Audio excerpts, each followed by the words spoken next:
የቫሌንሲያው እድል እንዴት ተገኘ? ይህን እድል እንዳገኝ ያደረገኝ ትልቁ ነገር ምንድነው? የአካዳሚው ጥራት ነው። ከጠቅላይ ሚኒስትር አብይ አህመድና ከቀድሞ ጠቅላይ ሚኒስትር መለስ ዜናዊ ለአንተ ምርጡ አንድ ኢትዮጵያ በሚለው ህብረ ቃል ተከባብሮ ተስማምቶ አንድ ሆኖ እንዲኖር የሚያደርግ ስራ ሰራለሁ።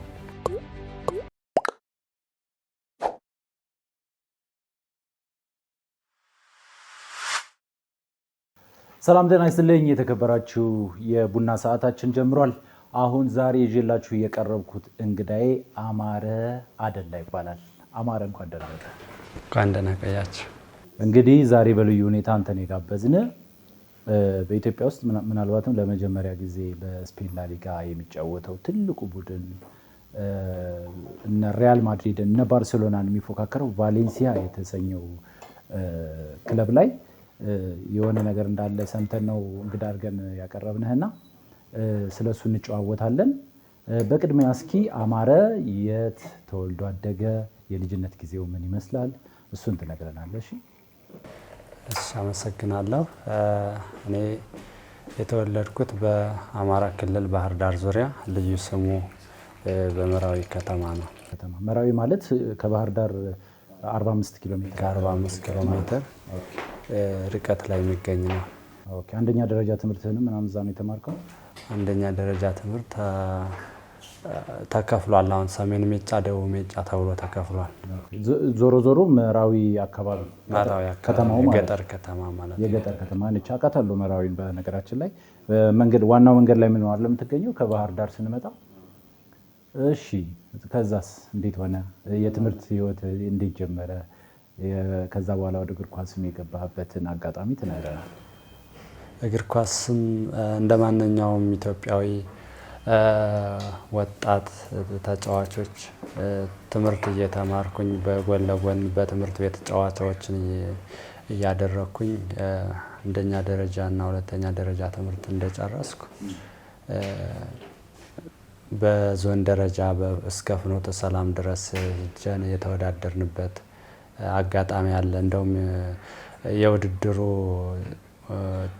ጥሩ ብቃት ያሳየ ግብ ጠባቂ ተብዬ የምስክር ወረቀትም የተሰጠንበት አጋጣሚ አለ። እሱ እንደጨረስኩ ወደ አዲስ አበባ መጥቼ አካዳሚ የውጭ ዜጎች አካዳሚ ፊደል የሚባል አካዳሚ ፊደል ዩዝ ፉትቦል አካዳሚ እሱ ጀመርኩ። እሱ እንደቆየውኝ አሁን ወዳለሁበት አካዳሚ ተዘዋወርኩኝ።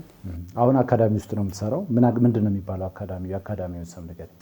አሁን ያለሁበት ፕሪሚየር ስኪልስ ኢትዮ ፉትቦል አካዳሚ። ኦኬ። አሁን ወደ አዲስ አበባ ከመምጣት በፊት መራዊ አካባቢ ለትምህርት ቤት በመጫወት ነው የጀመርከው? ለአካዳሚ አለ እዛ። ያው ባህር ዳር አካባቢ ብዙ እግር ኳስ እንቅስቃሴዎች ይደረጋሉ። ያው በቅርብ ርቀት ነው የሚገኘው መራዊም እና እንዴት ነው ያለው እንቅስቃሴ? የእግር ኳስ እንቅስቃሴ ወጣቶች የሚጫወቱበት ሁኔታ አለ ወይ?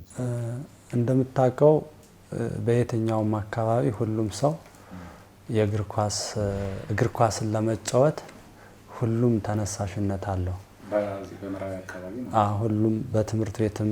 ነገር ግን አብዛኛው ጊዜ ወላጆች ትምህርት ላይ ትኩረት እንዲሰጡ ነው ተማሪዎችንም ልጆቻቸውንም ጫና ያደርጋሉ። እኔ ግን ከጎኔ ያሉት ቤተሰቦች እግር ኳስ ዙሪያም አሉ፣ በሶሻል ሚዲያ የማውቃቸው እግር ኳሱ ላይ እዛ በመራዊ ዙሪያ ያሉት አሰልጣኞችም ልዩ ድጋፍ ያደርጉ ነበር።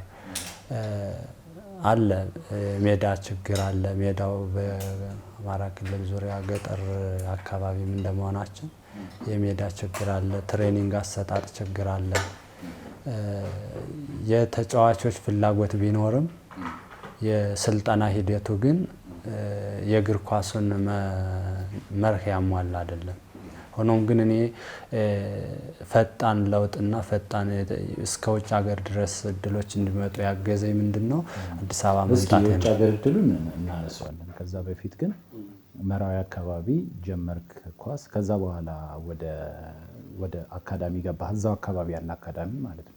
ከዛ ወደ አዲስ አበባ የመጣበትን ሂደት ንገረን እስኪ። ከዛ የውጭ እድሉ እንዴት እንደተገኘ ትነግረናለህ? አዲስ አበባ ቤተሰብ ጋር ያለው በአንድ ወቅት ወደ ስታዲየም ኳስ ለማየት በሄድኩበት አጋጣሚ ነው እድሉን ያገኘውኝ። እዛ በኋላ ሙከራ ነው። የናይጄሪያ አሰልጣኝ ነው ፊደል ዩዝ ፉትቦል አካዳሚ እንዳልከው፣ እሱ ለ2 ሳምንት እኛ ጋር ስራና እኛ ጋር የምትመጥን ከሆነ እኛ ጋር አብረን እንቀጥላለን አለ። 2 ሳምንት ከቆየው በኋላ ከአካዳሚው ጋር ብሬ ለመቀጠል ተስማማነ። የሚሞሉ ፎርሞች የቅድሚያ ፕሪ ትሪያል የሚባለውን ካለፉ በኋላ ተፈራረም። እሱ ጋር ቆየሁ። በአጋጣሚ አሁን ካለሁበት አካዳሚ የተሻለ እንደሆነ ስላወቅ ይህን ተቀላቀሉ። አካዳሚው ምን ያሟላ ነው? ምንድን ነው የሚሰጣችሁ ስልጠና? የተለየ ስልጠና አለው ለበረኛ የሚሰጥ? አሁን ያለሁበት አካዳሚ ከበፊቱ አካዳሚ በብዙ ነገር የተሻለ ነው።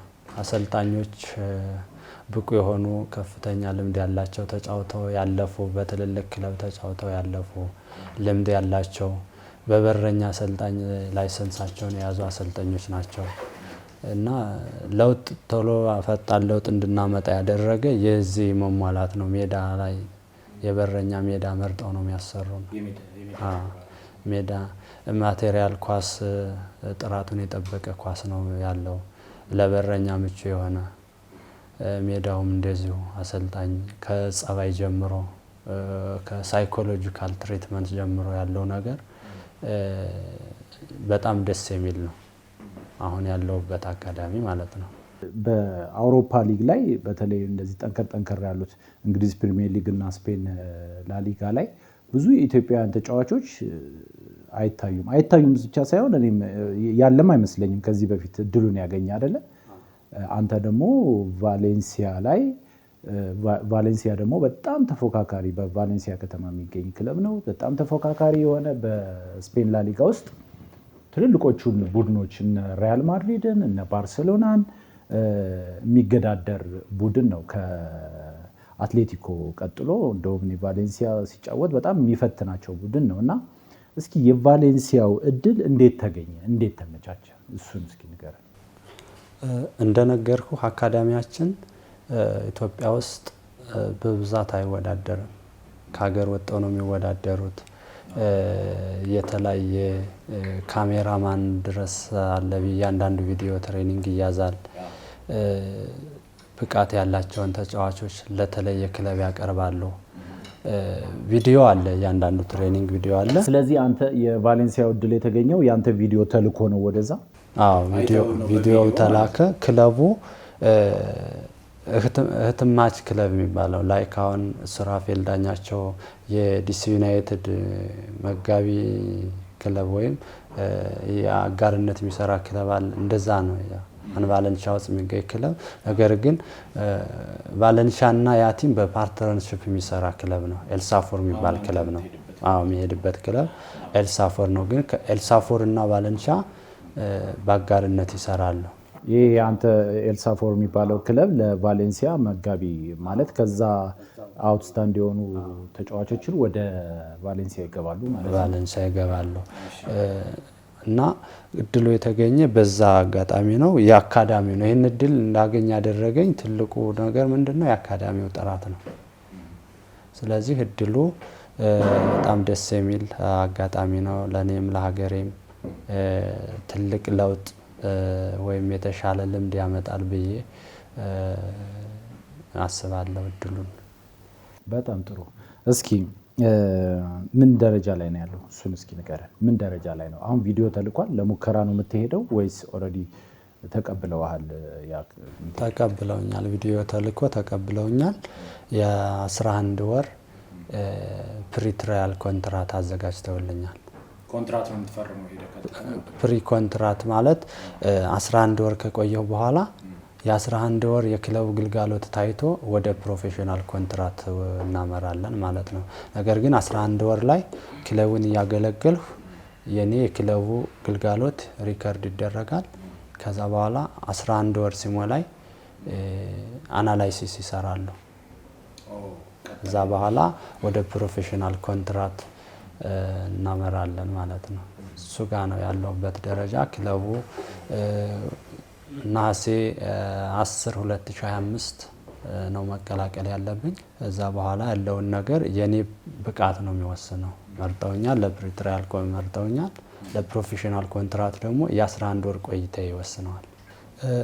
እንደምታውቀው ወደ አውሮፓ አንድ ተጫዋች በሚያመራበት ጊዜ በአውሮፓም ሳይሆን ወደ ሌላ ሊግ በሚያመራበት ጊዜ አንድ ፕሮፌሽናል ያልሆነ ተጫዋች ለፕሮፌሽናል ሙከራ ወደ ክለብ በሚያመራበት ወቅት እንደ ክለቡና እንደ ተጫዋቹ ስምምነት ነው።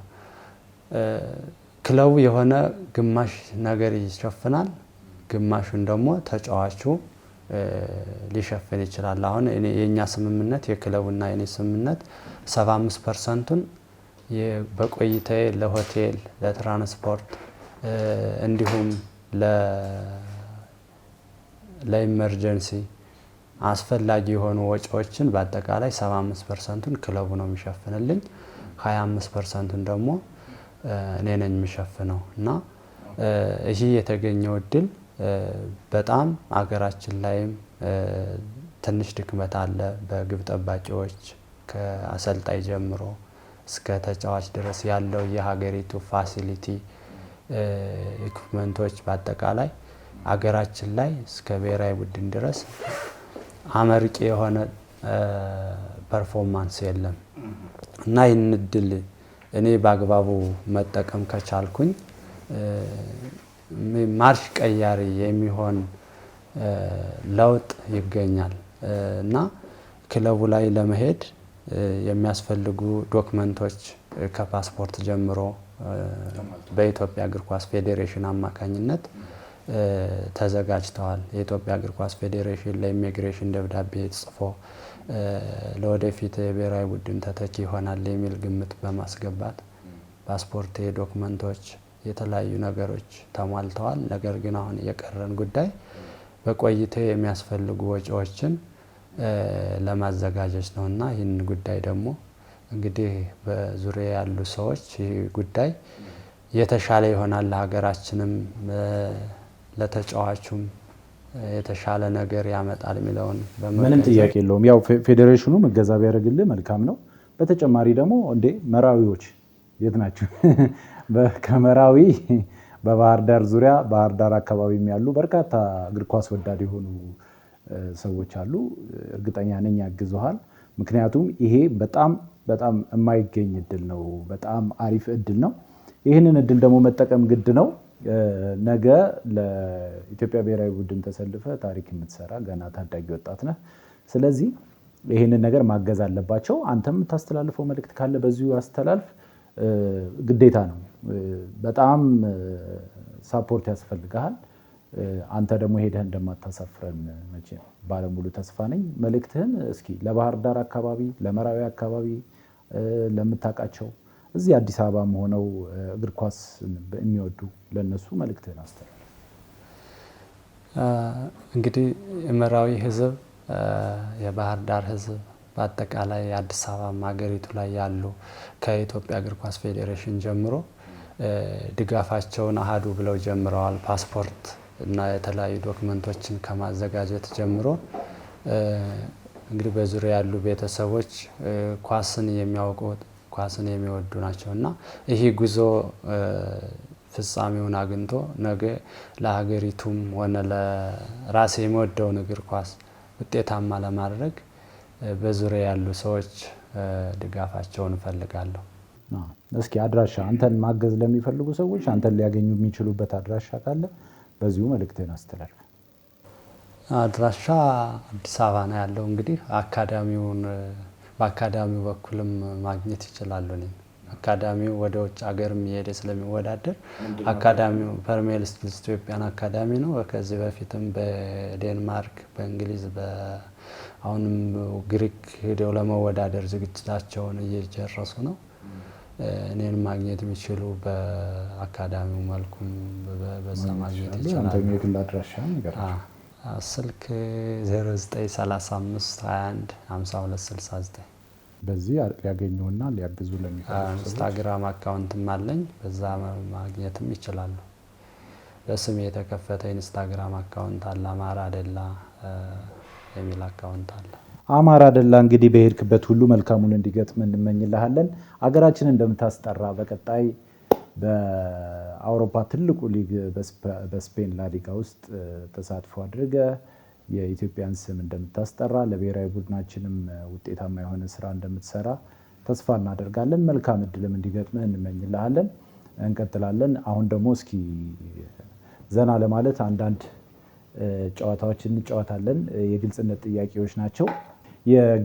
ጥያቄዎች ናቸው። እዚህ ጋር አሉ። ታነሳለህ። ሁለታችንን የምንመልሰው ፕሮዲውሰሮቻችን ናቸው ያዘጋጁት። የፍቅር ህይወትህ የሚገልጽ ሙዚቃ። የፍቅር ህይወትህን የሚገልጽ ሙዚቃ የለም። የፍቅር ህይወት የለህም? የለም። ገና ታዳጊ ነህ። በነገራችን ላይ እድሜ ምን ያህል ነው አሁን? አሁን 20 ዓመቴ ነው። 20 ዓመት ነው። የ20 ዓመት ታዳጊ ነው። ስፖርት ላይ እንጂ ፍቅር ላይ ገና ነኝ እያለ ነው። ሙዚቃ አትሰማም? ሞቲቬሽናል የሆኑ ሙዚቃዎችን አዳምጣለሁ። በይበልጥ ግን ምን አይነት ሞቲቬሽናል? ወደ ጦር ሜዳ ትሄድ ዝመት ምናምን። ያው ለእግር ኳስ ብዙ አልተዘፈነም። አሸንፈን የሚል ነበር አይደል የሆነ ጊዜ። እሱም ለሯጮቻችን ነው። አይ ቴዲ አፍሮ የዘፈነው ዋሊያ ዋሊያ ዘፍኗል። አሁን የእርግብ አሞራ የሚላል ዋሊያ ዋሊያ ይታይ ሰንደቁ የሚለውን ሙዚቃ እሰማለሁ። እሺ ቀጣይ። እስካሁን አንተ የምትመልሰው ጥያቄ አላዘጋጁም ፕሮዲውሰሮቹ። እንግዲህ እናየዋለን። በስልጣን ላይ ብሆን የምቀይረው የኢትዮጵያ ችግር። ይሄ ወሳኝ ነገር ነው። ስልጣን ብታገኝ አሁን አንተ ስልጣን ላይ ብትሆን ይሄንን ጉዳይ እቀይረዋለሁ የምትለው ጉዳይ ስልጣን ነው ያለ። ስለዚህ ምንም ማድረግ ትችላለህ ስልጣን ሲሰጥ። እስኪ ስልጣን ቢሰጠኝ ህዝቡን ወደ አንድ አመልሳለሁ። ህዝቡ በብሔር በጎጥነት ከመከፋፈል ይልቅ አንድ ኢትዮጵያ በሚለው ህብረ ቃል ተከባብሮ ተስማምቶ አንድ ሆኖ እንዲኖር የሚያደርግ ስራ ሰራለሁ። ስራ ረጅም። ይሄ በነገራችን ላይ በጣም የረጅም ጊዜ ስራ ነው። ምክንያቱም ህዝብን ወደ አንድ ማምጣት ህዝቡ ነው ወደ አንድ ሊመጣ የሚችለው እንጂ አንተ ልታመጣው አትችልም። ስራ የሚፈልግ ነው። ስለዚህ ትልቅ ነገር ነው። ቆንጆ ነው። እሺ ቀጣይ። በህይወቴ ውስጥ አንድ ሰው ህይወት ያጣውን ማግኘት እድል ቢሰጥህና መናገር የምትፈልገው ነገር። የቅርብህ ሰው ሆኖ ወይም የምታውቀው ታዋቂም ሰው ሊሆን ይችላል። በህይወት ያጣኸው ተመልሶ ቢመጣ ቀጥሎ ደግሞ መንገር የምትፈልገው እንደው በህይወት እያለ ይህን ብነግረው የምትለው ነገር ካለ ነው። ይህንን መልስልኝ። አለልኝ ያዘነ የባህር ዳር ከነማ ተጫዋቻችን ነበር። ያው በድንገት ነው የሞተ ባለፈው ወር ላይ። እሱን ባገኘውና ስለ እግር ኳስ ተሞክሮውም ለምንም እንደዛ አይነት ውሳኔ እንደወሰነ ግልጽ የሆነ ነገር ባይታወቅም እንደዛ አይነት ነገር መጠየቅ የምፈልገው ነገር እሱ ሊሆን ይችላል። አለልኝ ያዘነ በሚል እያዘልኝ። እስካሁን እየመለስክ ነበር።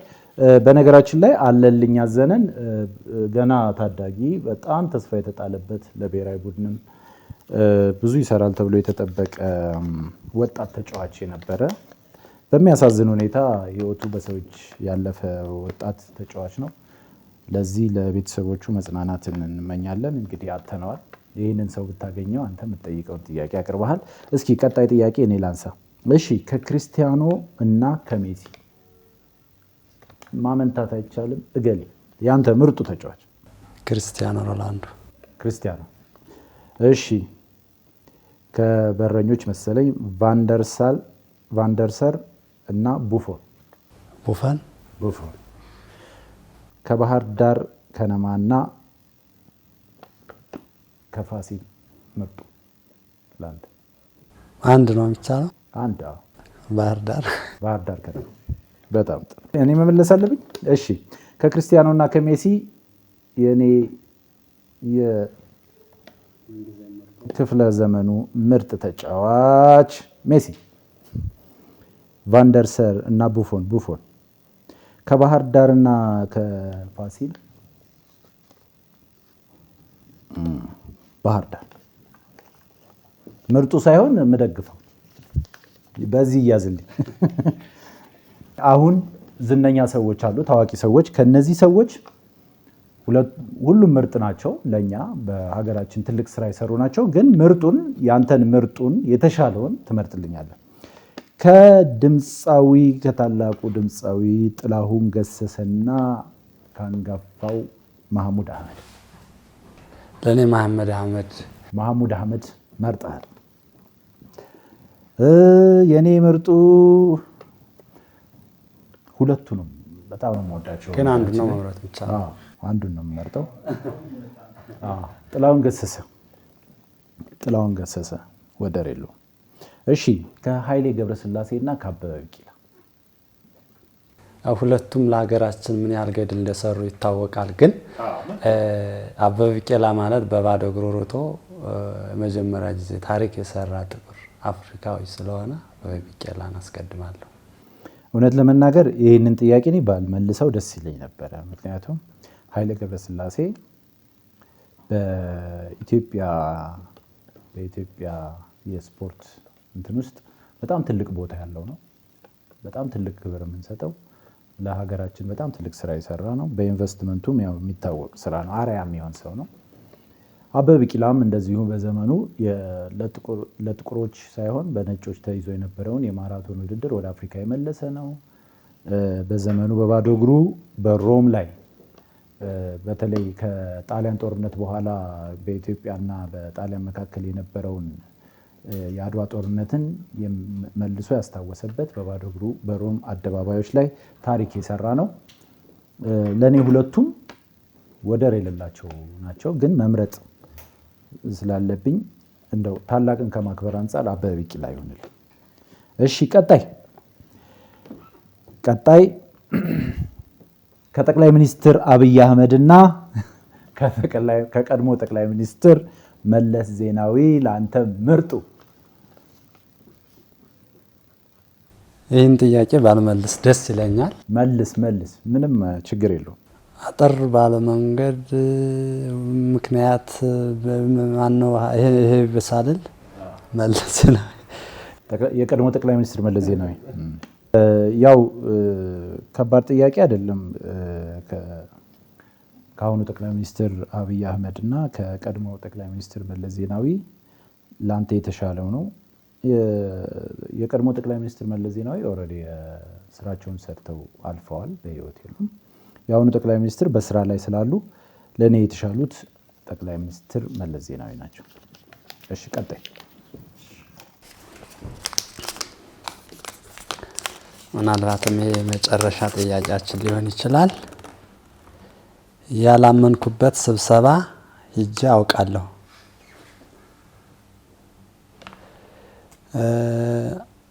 አውቃለሁ የት መሰለህ? የዘጠነኛ ክፍል ተማሪ እያለሁ ትምህርት ቤት ውስጥ ከርዕሰ መምህር ጋር ባለመግባባት የተፈጠረ ግጭት ነበር። ነገር ግን ተገደን ስብሰባ ላይ እንድንገኝ ተደርገናል።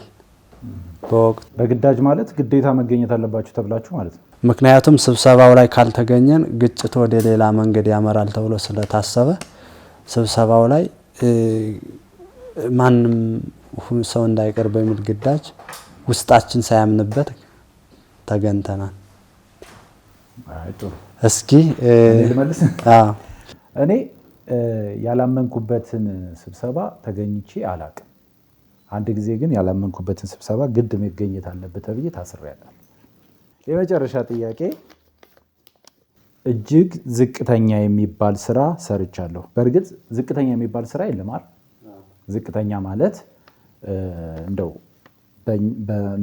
ከአንተ ልትሰራው ከምትችለው ወረድ ብለህ፣ ለምሳሌ የተማርክበት አንተ አሁን እግር ኳስ ተጫዋች ነህ። ከእግር ኳስ ውጭ የሆነ ትንሽ አንተን ድካም ሊሰጥ የሚችል ስራ ነው ለእኔ ዝቅተኛ ስራ እንጂ ሁሉም ስራ የተከበረ ነው። ብቻ አንተ ካለህበት ውጭ ተገደህ የሰራኸው ስራ ዝቅተኛ የምትለው በአንተ በኩል ማለት ነው። የሰራኸው ስራ ምንድን ነው? ይሄ ነው ጥያቄው። ነው ዝቅተኛ ስራ እንዳልከው ከስራዬ ጋር ሊያደክም የሚችልና እንቅፋት ሊሆን የሚችል ያው እንዳልኩህ መራዊ ዙሪያ የገጠር ከተማ ነው የተወለድኩት። ቤተሰብን ለማገዝ ስትል የ2 ሰዓት የ3 ሰዓት ጉዞ አብረህ ከቤተሰብ ጋር ሄደህ ስራ ያገዝኩበት አጋጣሚ አለ። ምን አይነት ስራ? ገበያ ተሸክመህ መሄድ፣ እቃ መሸከም ምናምን፣ ሰብል መሰብሰብ፣ እንደዛ አይነት አድካሚ የሆኑ ስራዎች አሉ በገጠር ከተማ ላይ ማለት ነው። ይሄ ከተማው ውስጥ እንደዛ አይነት ነገሮችን አሳልፌያለሁ። እኔ ዝቅተኛ ስራ ሰርቻለሁ። በጣም ብዙ ዝቅተኛ ስራ ሰርቻለሁ። ዝቅተኛ ስራ ስል ተማሪ ሆኜ ሃይ ስኩል ተማሪም ሆኜ ዩኒቨርሲቲም እያለሁኝ ሰርቻለሁ። የቀን ስራ ሰርቻለሁ፣ ሊስትሮነት ሰርቻለሁ። ኤኒዌይስ ዝቅ ብሎ መስራትም አንዳንድ ጊዜ ጥሩ የሚሆንበት ጊዜ አለ። እውነት ለነበረን ቆይታ በጣም ነው የማመሰግነው። ውድ የቡና ሰዓታችን ቤተሰቦች ከወጣቱ የነገ ተስፋ ከሆነው የኢትዮጵያ ተስፋን ይዞ ብቅ ካለው ነገ በስፓኒሽ ላሊጋ ትልቅ ቦታ ደርሶ የምናገኘው ወጣቱ አማረ አደላ ጋር ያደረግኩት ቆይታ ከአንድ ፕሮፌሽናል ነገ ፕሮፌሽናል ሆኖ ትልቅ ቦታ ደርሶ የምናየው ተጫዋች ጋር ያደረግኩት ቆይታ ይህንን ይመስላል። ከአንተ ጋር የነበረኝ ቆይታ በዚህ ያበቃል። አመሰግናለሁ። እኔም በጣም አመሰግናለሁ ለነበረን ቆይታ። በጣም ደስ ብሎኛል።